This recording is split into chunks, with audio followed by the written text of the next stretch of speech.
All right, advanced procrastinators, welcome back. Let's do a review of Chapter 12 and Fast Track to a 5. We are going to be looking at imperialism today.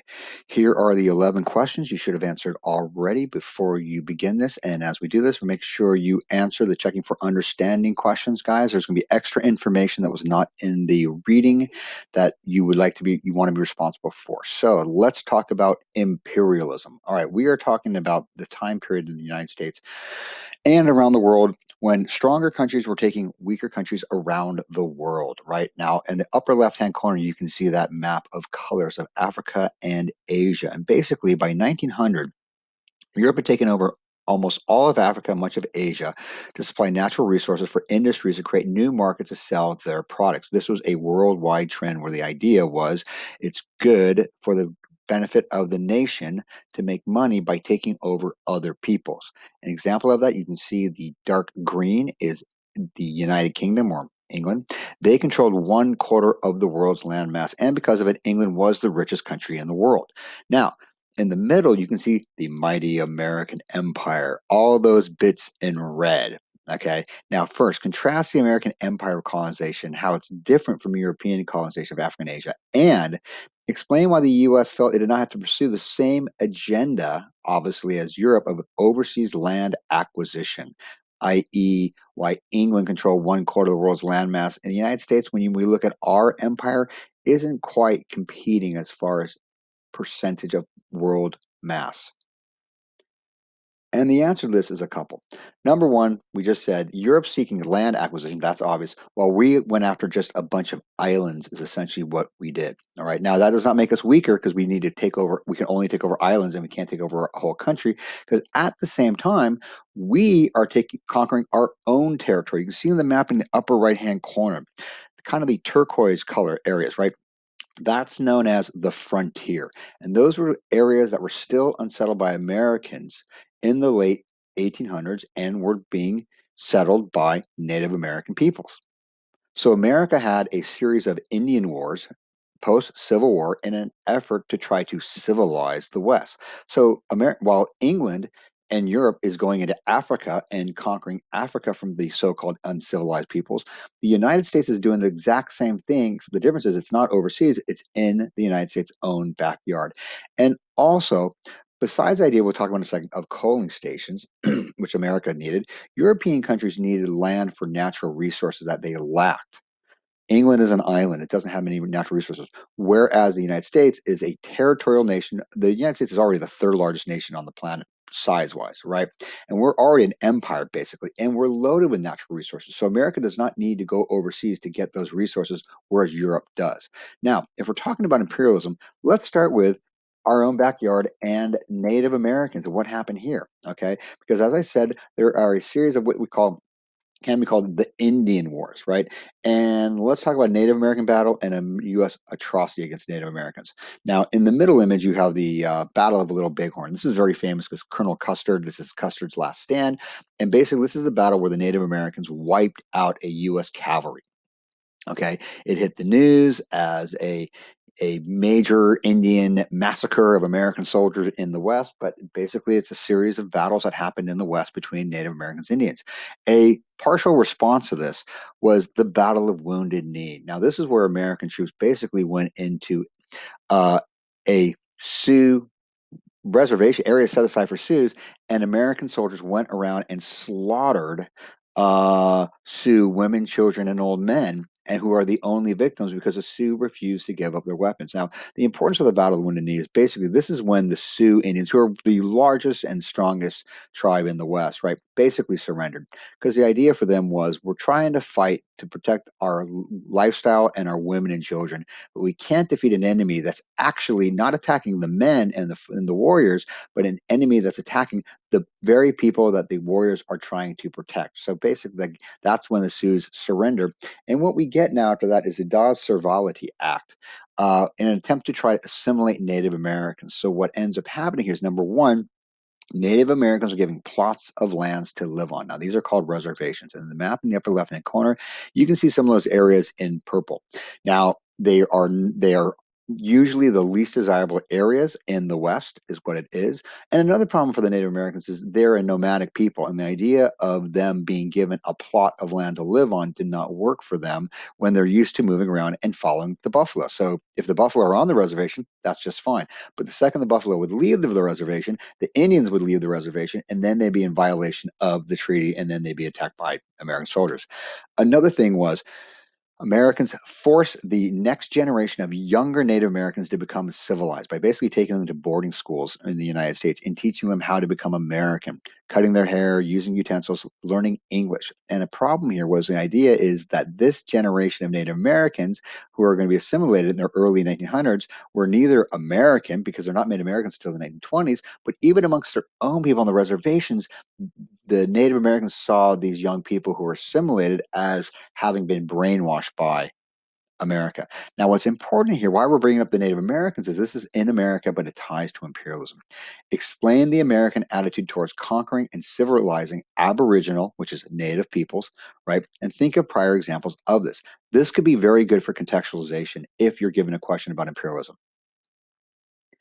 Now, the American attitude always has been that it's appropriate and a part of progress for Americans to push aside Aboriginal peoples any way possible. And a couple pieces of outside information you could use to back that up is obviously manifest destiny, right? It's America's God given right to expand west.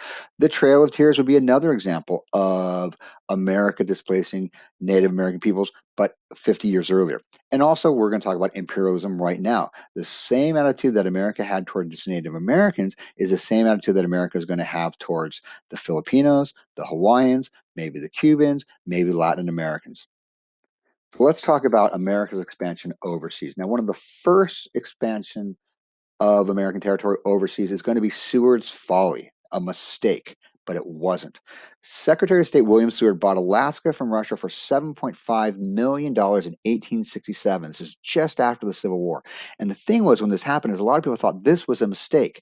We just went and bought a bunch of land from the Russians. Now, the reason the Russians sold it is they knew they couldn't protect this land and that America or England in Canada would eventually take over Alaska. So they thought they'd sell it before they lost it.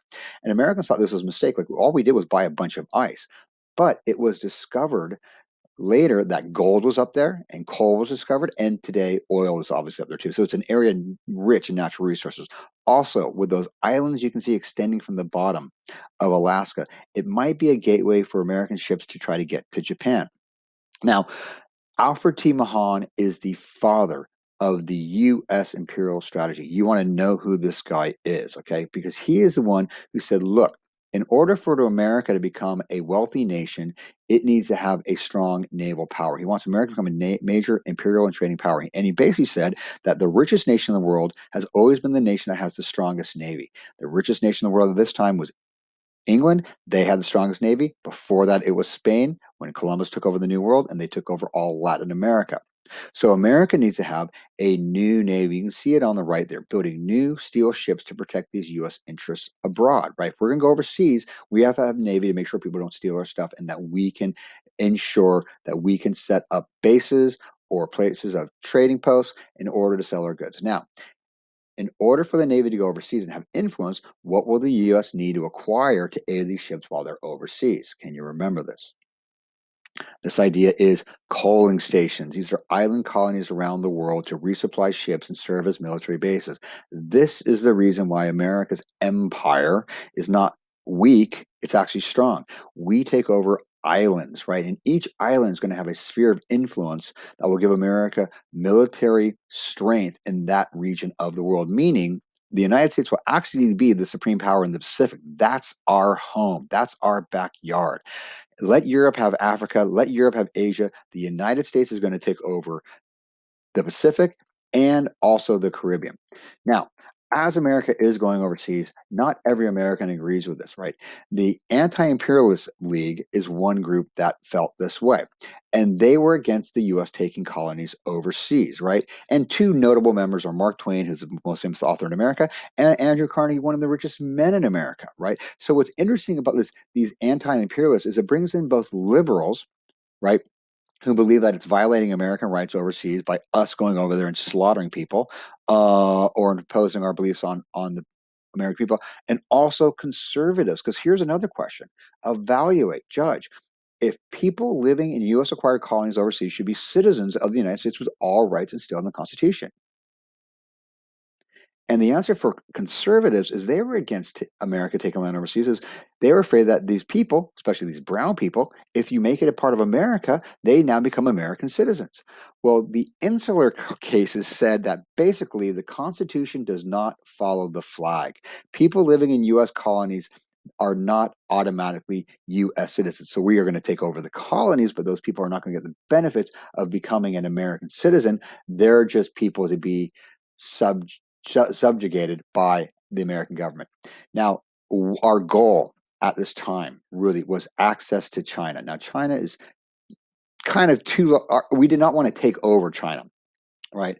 But what was happening in China, you can see in the middle image there, is that European countries used to having colonies. We're not setting up colonies in China, but something called spheres of influence. You can see every color there is a sphere of influence where a European nation held sway. So you can see the British sphere is the purple bit in the middle where it says Shanghai. So that is Britain's area. Now, the fear for America is we are going to get all these colonies, control the Pacific, and order trade with China because China, remember, China doesn't make anything yet, but they can buy things. And America makes textiles, and everybody needs shirts, and 500 million Chinese people buying 3 shirts each is 1.5 billion shirts sold.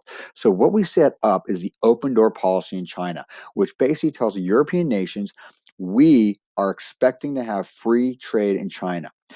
Everyone will have equal access to everywhere in China, right? Now, what's changed here, right, is that America, for the very first time, told Europe what we want them to do, and they listen. Now, the one group that's not being conferred with here are the Chinese. And there is a Boxer rebellion. And these are nationalist Chinese that are thinking, look, China is the greatest country in the history of the world. It's 5,000 years old. Who is this upstart country that's only about 120 years old coming into China, telling China how it should do its business? So the Boxers rise up and start killing Christians, foreigners, and also Chinese Christians who've converted, right? And this is put down by a multinational force from the European nations and the American nations. And America sets up the second open door policy that basically tells Europe that China will be controlled by no one but China. Now, what you want to recognize here is here's a big change about American foreign policy in 1900. Why is Europe listening and complying with the US for the very first time ever? Before, America has always been seen as being a minor league power. England and France are the big boys, but now England and France are listening, and Germany is also coming up in power too. And what's changed? We now have a new navy and a colony in the Philippines. And basically, we could tell Europe, if you want to go to war over China, we can do it. We can all compete, and we're going to go down. It's going to cost a lot of money and a lot of lives. Or we could just all have free trade and we can enjoy equal access and everybody makes money through competition. So the very first time the United States, has enough power where the rest of the world has to listen to us. Now, one of the golden colonies that America is going to want to acquire is going to be Hawaii. And what you need to understand about America's acquisition of Hawaii is it is not the United States at first that took over Hawaii. Hawaii was an independent nation, right, with a queen. You can see Queen Liliuokalani up on the top there, right? And what ends up happening is U.S. planters took over Hawaii. They basically stole an island from Queen Liliuokalani, right? They had their Marines come ashore, they arrested the Queen and say, we're in charge. Now, what was interesting, right, is when Stanford Dole, you can see him on the left there, asked the President of the United States to acquire Hawaii, the President of the United States said, no, you stole the country from a queen. Give it back to her.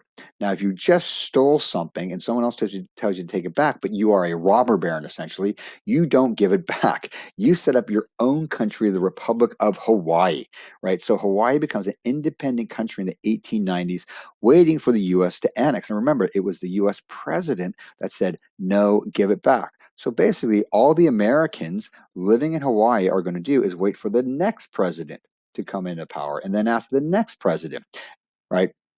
And why might America want Hawaii? What's so important why America would want Hawaii?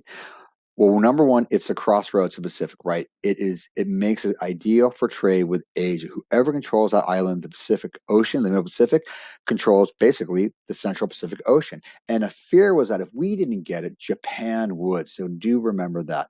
Another one is in Hawaii is Pearl Harbor. It's an enormous natural harbor that can hold naval ships. So you could keep your navy there as America does, and that's when it's attacked in World War II by the Japanese, right? Now, another island Americans infatuated with is Cuba in the Caribbean, right? Now, what are three reasons why we wanted to get involved in Cuba? Well, number one is Cuba is the last Spanish colony in the Western Hemisphere that is still controlled by Spain. And in Cuba are revolutions that are happening where the Cubans are trying to overthrow Spanish colonial rule, right? And one thing the Spanish did, you can see in the middle there, is they had concentration camps where the Spanish were rounding up people in Cuba and throwing them into these prison camps. We thought that that was unfair to have that happening so close to the United States. Another one is its strategic location. If you control Cuba, you can control the Caribbean Sea, and America has visions of having a Panama Canal. And lastly, there was yellow journalism by William Randolph Hearst and other newspapers, and these were sensational stories that fired up the U.S. to want to get involved and fight the war in Spain. Now, what's going to cause the United States to go to war with Spain again? Now, two causes of this war is one, the Delome letter. The Spanish minister, this is a letter intercepted by William Randolph Hearst, who was the originator of yellow journalism, essentially, and he printed this letter by the Spanish minister that insulted President McKinley. Now, the idea here is, right, it's like the little brother theory. You might beat up your little brother, but if anyone else beats up your little brother, you're going to beat the snot out of that person. And the same thing here for a lot of Americans. We might not all like our president, but to have another country insulting our president is offensive to Americans. How dare the Spanish insult our president? Then the USS Maine explodes, right? Now, the USS Maine was in Havana Harbor. This was an attempt by Spain to avoid war by allowing a U.S. ship into its territory. So Spain can say, look, we so don't want war that we're willing to have you guys in our territory in case a war breaks out where you would have the advantage. So we don't want to go to war. Well, it's an accident. But the explosion is blamed on Spain by William Randolph Hearst. And you can see in the image on the upper left-hand corner, how does the painting of the USS Maine explosion demonstrate yellow journalism? And what you need to recognize here, here's the answer, is it's not an image, it's not a picture, it's a painting. So it's an artistic impression. And you can obviously see the bodies of American sailors flying into the air. So a lot of Americans, when they read about this and saw the images, they said, remember the Maine, we have to go to war against Spain. And in the war against Spain, America wins the war. But what you need to understand is what colonies does America acquire from the Spanish-American War? So the colonies, if we see this, we acquired the Philippines, which is right by China, Guam, which is another coaling station that will be vital, especially when it comes to World War II, and then over here, Puerto Rico, right? Now, America keeps Cuba for several years, but we never make it a colony, and we eventually give Cuba its independence, but we put a stipulation called the Platt Amendment that says that Cuba can have independence as long as the United States gets a military base on Cuba indefinitely, Guantanamo Bay, and the right to intervene, which means our behavior of Cuba, like saying, we fought a war to free you, but then we're going to keep you, but then we're going to give you your independence. But when we give you your independence, we're going to put some stipulations on your independence, right? It leads to Latin America's view of America today, right? And why does Latin America feel this way? Well, if anyone's ever been to a USA Mexico soccer match, right, there is a lot of animosity between the two countries when they play soccer. Okay, and this comes from a lot of the times America's intervention in Latin American affairs during this time, the early 1900s, the first half of the 20th century, right? And a great example of that is President Teddy Roosevelt and something called his big stick diplomacy. He felt it was adequate for the U.S. to use military to further U.S. interests in Latin America. This is our sphere of influence, the same way that England felt India was its sphere of influence, and we're going to do best what we want in the area, even though they're independent sovereign nations, right? And one example of that was taking the Monroe Doctrine, which said America would keep out foreign European nations from colonizing the areas, and he added something called the Roosevelt Corollary. Now, he stated the U.S. had the right to intervene or invade in Latin America. Now, the reason why he did this is that a lot of Latin American nations owed money to Europe, like Venezuela. And the fear was that England would literally invade Venezuela to get its money back. So we're trying to tell England and European nations, you guys don't have to invade Latin America because we don't want you in our backyard. We'll invade Latin America for you and try to get you guys your money back. So this is going to cause America to go into several Latin American nations numerous times, upsetting Latin Americans, right, with America in intervening in their sovereignty, right? And a good example of that is how and why we intervene with the nation of Colombia. And the way we did it is Panama was a part of Colombia. And we encouraged the Panamanians to rebel against Colombia because Colombia refused to give America access to build a canal in Panama, right? So we told the Panamanians, hey, if you guys rebel, we'll help you guys get your independence. Now, we did this in order to build a canal. So after Panama's earns its independence with American aid, right? Panama says that America can build a canal, and the treaty that America signs, the Hay-Bunau-Villa Treaty, gives the U.S. a canal zone to build a canal, which is controlled by the United States in the 1970s. So yes, America helped Panama get its independence. Yay, that's a positive. But in this treaty, it said that the United States had the right to interfere in Panamanian affairs at any time, as well as the fact that it gets to have a piece of land that is American territory indefinitely until the 1970s. Okay, that's it for today, guys. Thank you very much and have a good day.